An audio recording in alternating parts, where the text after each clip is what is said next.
With all the free-to-play games out there, it's fairly common to see a new title being heavily altered in order to appeal to a broader audience. What starts out as a direct representation of a few people's vision could end up being completely different later in the game's life. Most of the time, it's to make the game a better experience for the players, and sometimes it's to find new ways to make the game more profitable. Whatever the case may be, the original idea could vanish and be replaced with whatever gets the most reaction from the public. So let's go over the chain of events that caused the evolution of Paladins, Champions of the Realm. First things first, Paladins was developed and published by Hi-Rez Studios. If you don't know who these guys are, they're behind Smite, and most importantly, the first game they ever made was Global Agenda, another team-based shooter that came out in 2010. Unfortunately, even though the game was decent, it ended up being shut down. In 2012, they started working on a project called Arium. It was an early concept for a cartoony medieval version of Global Agenda. It was in third person and had basic movesets for an archer, a knight, a dwarf, and a dark elf. As you see these videos, you can make correlations between these prototypes and the respective characters they would end up being turned into later. The closed beta for Paladins started 3 years later on November 17th, 2015, and as you could probably guess, the game was much different then than compared to how it is now. First of all, the maps were huge, and the point would spawn at one of 3 locations. Secondly, the payload was destroyable. In fact, that was the defensive objective. Once the enemy team was able to spawn the payload, you would have to attack it and blow it up before it got to your gates. The gates would also have health, and once your 3 gates were destroyed, the payload was free to reach its goal and the game was over. The payload would also move on its own, so you didn't need anyone standing next to it. So the teams were free to fight wherever they saw fit. You would see people go from one end of the map to the other just looking for a fight. The first major patch in the closed beta was patch 8. It introduced Evie, and the whole dynamic of the game shifted for the first time. Suddenly, mobility was the major focus point, and with her ability to fly, it made her unstoppable. What would happen is that an Evie would get to a high spot that other characters couldn't reach, and then just auto-attack the people below her. With all of the balance and gameplay issues at the start of the beta, there was a problem with people going AFK because of their high sodium diet, and a 4v5 match was almost impossible to win because of how important each person was in the match. The reason I say patch 8 was the first major patch is because the community had a very polarizing opinion on how the game changed once Evie was introduced, which was answered immediately in patch 9, where they revamped the menus and they completely changed the card system, something they would do multiple times. Mind you, at this point you couldn't necessarily choose what cards to start with each game.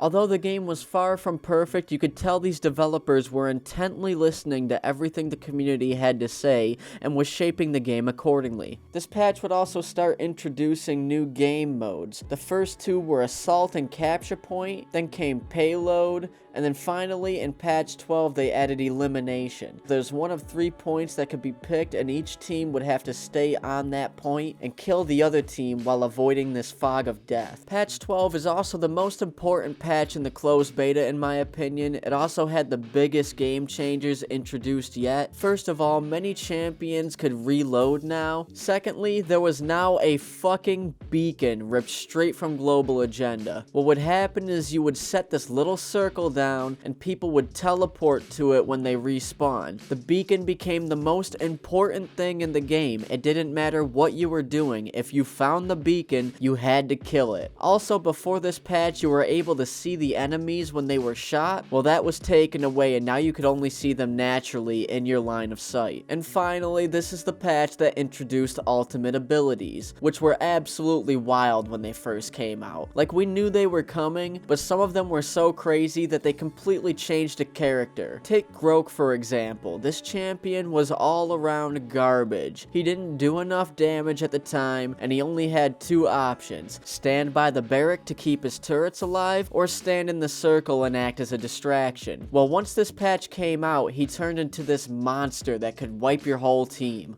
Patch 13 introduced Grover, who was the game's first melee character. I remember this starting a major discussion on hitboxes. Although Grover's axe looked small, you were able to attack people much further than what seemed possible, and later in the game's life, they chose to just have Grover throw his axes instead of swinging it. Things got interesting in patch 16, not because of the patch itself. I mean, they changed some alts and they tweaked the card system, which I'll talk about later in the video, but this is the first time there was a patch preview. It was just Drybear and Erez talking about what's happening next, and I would watch every single patch preview stream that came out until the open beta. This was a huge gift to the community because it served as a warning to the massive changes that were gonna happen, but eventually the patch preview would go through its own evolution that I absolutely refuse to talk about. King, what's on the docket? Where's the scroll?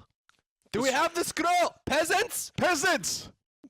Where's the scroll? My barbarian thing is falling! Peasants?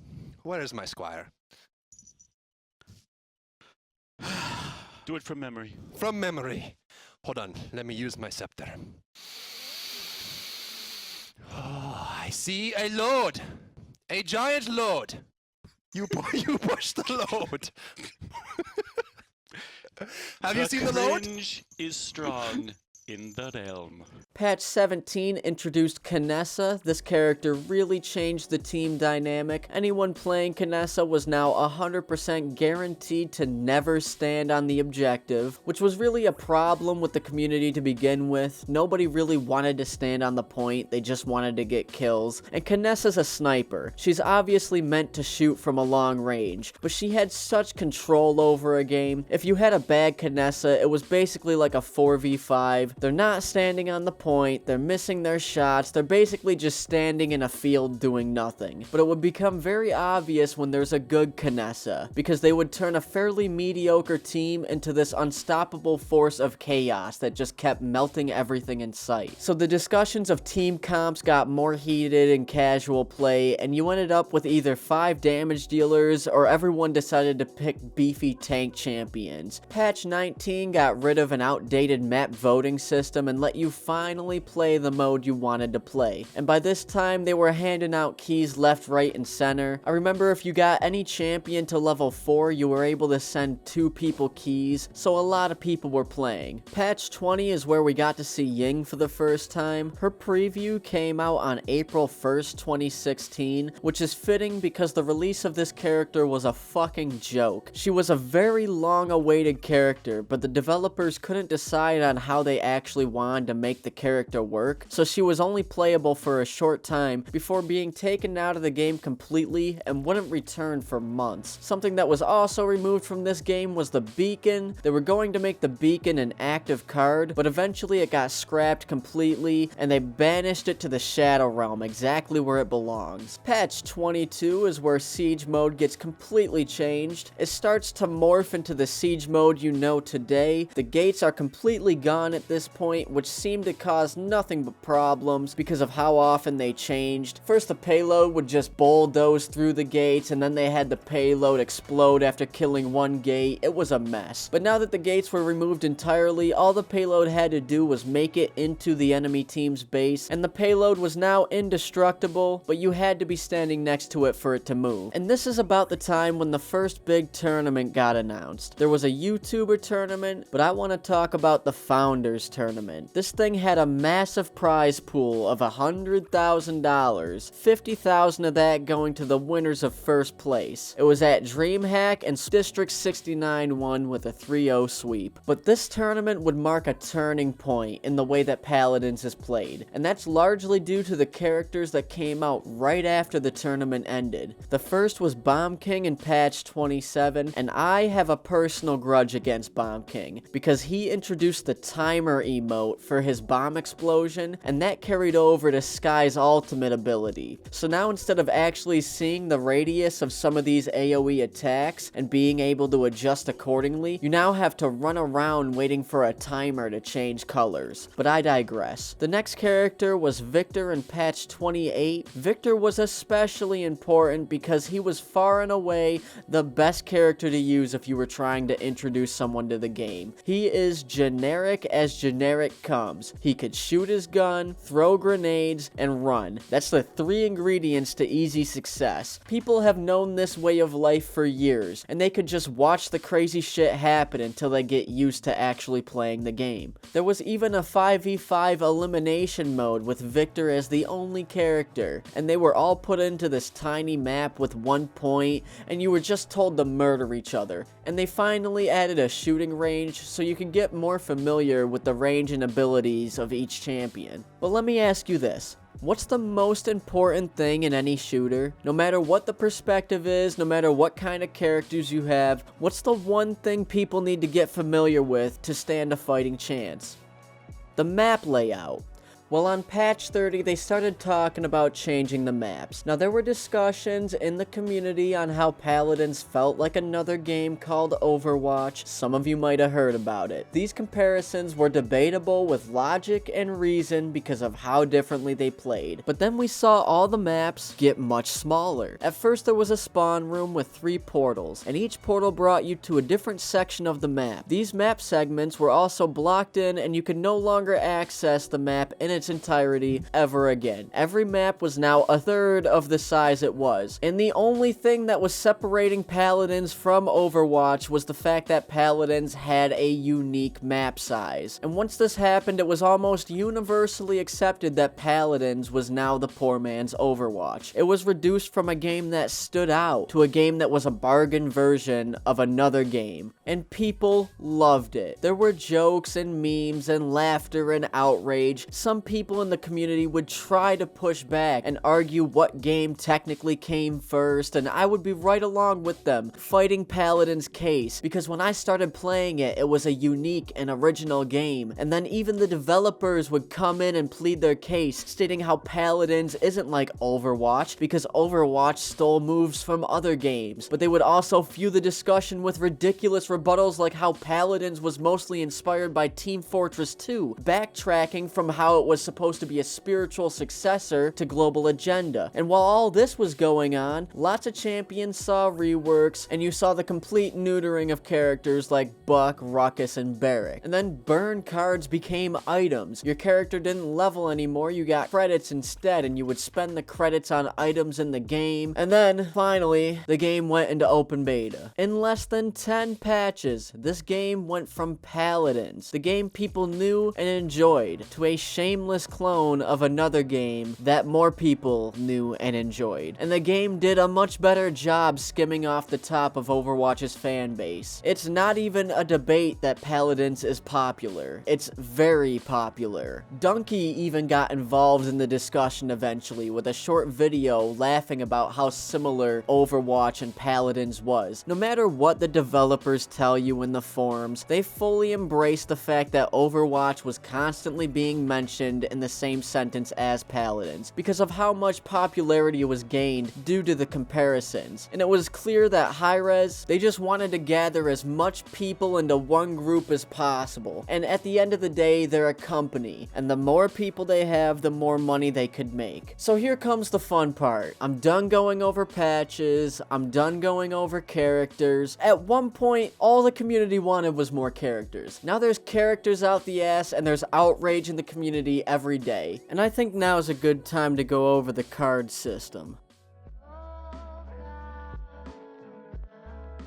The card system is definitely what has changed most over the course of Paladin's life. At first, cards had bonus stats at the bottom giving you more health and damage. Also, you would start out with 3 random cards each time your character leveled. And at level 5, you would get access to your legendary card. The legendary cards were to make one of your moves better than before, thus making them the most important part of your build, but only being available late game. Kinda like a pseudo ultimate before ultimates were put in place. I remember some some matches wouldn't even last long enough for you to get a legendary card. And at first, you couldn't even build a deck. You would have to hope and pray that the right cards would just pop up. The ability to actually make your own deck is the single best improvement that Paladins has ever had. But ever since then, they have been trying to find ways to fuck it up using the card system to nerf and buff characters and completely revamping the system multiple times to very obviously make it so people would have to pay for cards eventually. Now, it is absolutely critical that you understand that every time the card system is changed, the player has been compensated. However, there has been huge outcry from the community when they introduced Essence. Before this, you could just craft your cards using gold, but the Essence put up a paywall, forcing you to get a chest to get Essence instead of buying a card outright. And this was a really roundabout way to complicate the card system, and it made it so all of the legendary cards were stupid expensive. But recently, everything got much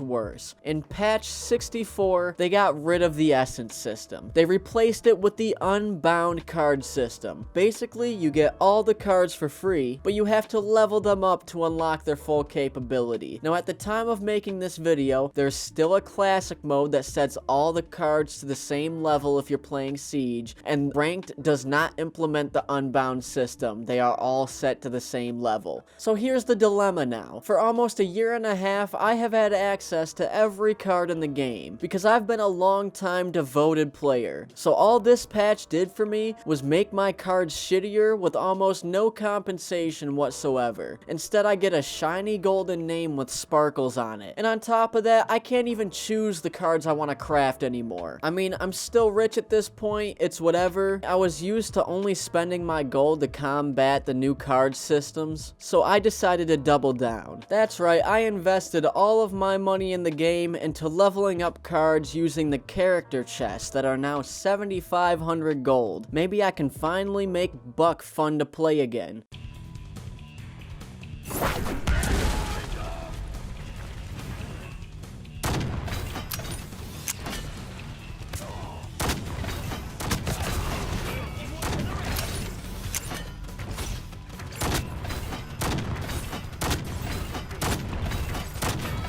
And this is the result. First of all, not a single level 10, and it's not even close to a full build. Someone on Reddit said you would need 646 cards to get every card to the max level. So I did the math. If you take RNG out of the equation, and if you got the perfect combination of cards, the absolute very least you would have to spend on chests for a full build with every character is 969,000 gold. So congratulations, you were able to inflate your economy so much that your wealthiest players have to drain their in-game currency just to level up a few cards for one character. No one is rich in this game anymore. Everyone is poor now. Paladins is now the Zimbabwe of free-to-play games. And they could argue left and right on how this somehow advantages the new players, but it doesn't. It just fucks over the older players. I've been playing this game on and off since the very beginning of closed beta, and I get half a character build, a shiny name, and a metric shit ton of notifications. Yeah, that gives me so much pride and accomplishment.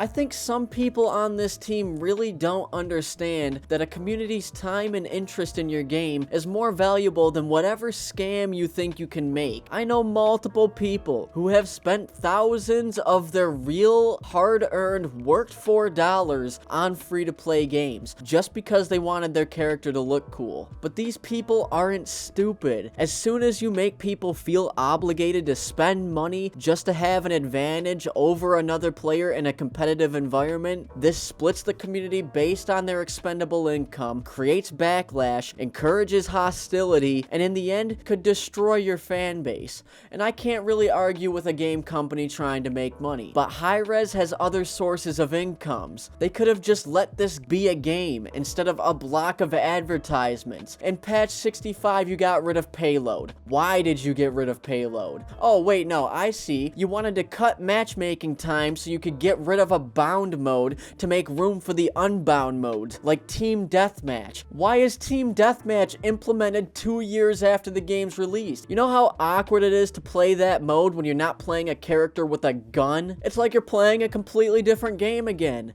and that's not a compliment. Paladins is a shapeshifter. It morphs and bends into whatever's popular at the very moment, and this is painfully obvious by the fact that almost every character has a voiceover line referencing a meme or quoting various songs and movies. I mean, why develop a character's personality when you can just use them for cheap jokes that will get repeated over and over and over?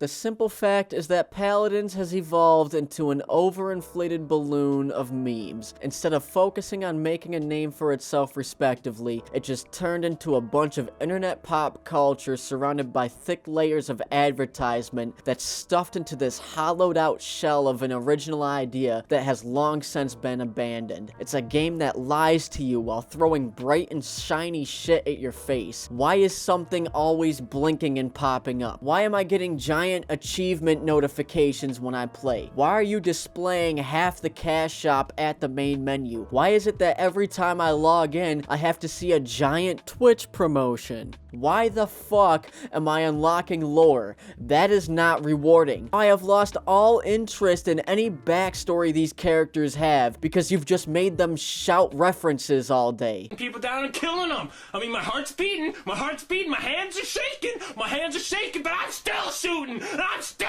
getting the headshots. It's like boom, headshot, boom, headshot, boom, headshot.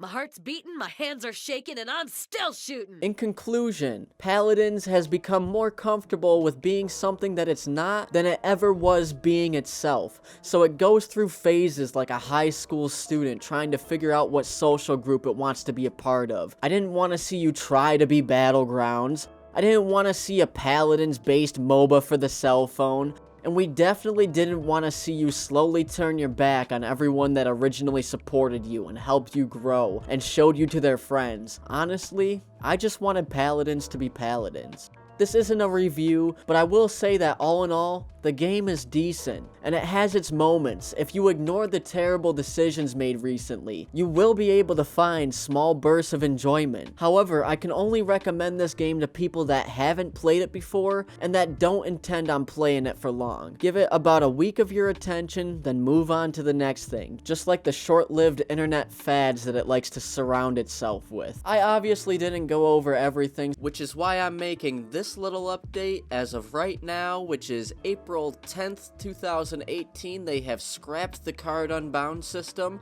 and I've now got all my gold back, but I'm faced with the old issue of having so much money that I don't even know how to spend it. I also have a bunch of VIP points, but unfortunately that doesn't matter because everything costs so damn much. They added this all random, all middle event, which I must say is a step in the right direction, but not because of the game mode in itself, but because in the beginning it showed Victor getting fucking thrown off a cliff, and that was absolutely hilarious. There are times throughout this video where it may seem like I'm being harsh on Paladins, but the simple fact is that just because the game fixed some mistakes doesn't mean that it will continue to improve. Every character still feels like an empty vessel for parody, and if you don't believe me, look at these emotes.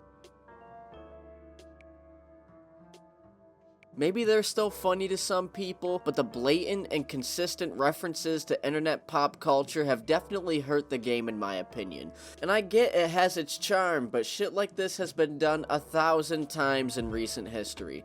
Paladins will never be what it was in closed beta. To me, this game is an open sore that just started to scab over. Hi-Rez has proven that they'll take any popular idea and have no problem stealing it. And that's what the whole Paladins IP is about, lumping all of their stolen ideas into one pile. And I'm not gonna play the MOBA that they put on the phone, I'm not gonna play the Battlegrounds game that they want to make, and I'm definitely done playing this game altogether. But that should not stop you from trying to enjoy it. I'll say it again, this game is fun. it's just not for me anymore, because I know what it used to be. So feel free to further discuss the evolution of Paladins in the comment section. Tell me if I was being too harsh. Tell me if you thought I was being too nice. If you think Paladins has gotten better, please explain that. And feel free to subscribe to Daily Quests. It would mean the fucking world to me to get 1,000 subscribers. If you enjoy this longer video format, then please hit the like button. If you want to have a personal conversation with me about Paladins or any of the videos on this channel, the best way to contact me is through the Daily Quest Discord. We have various other social media, so follow us on that as well. But most importantly, have a wonderful day.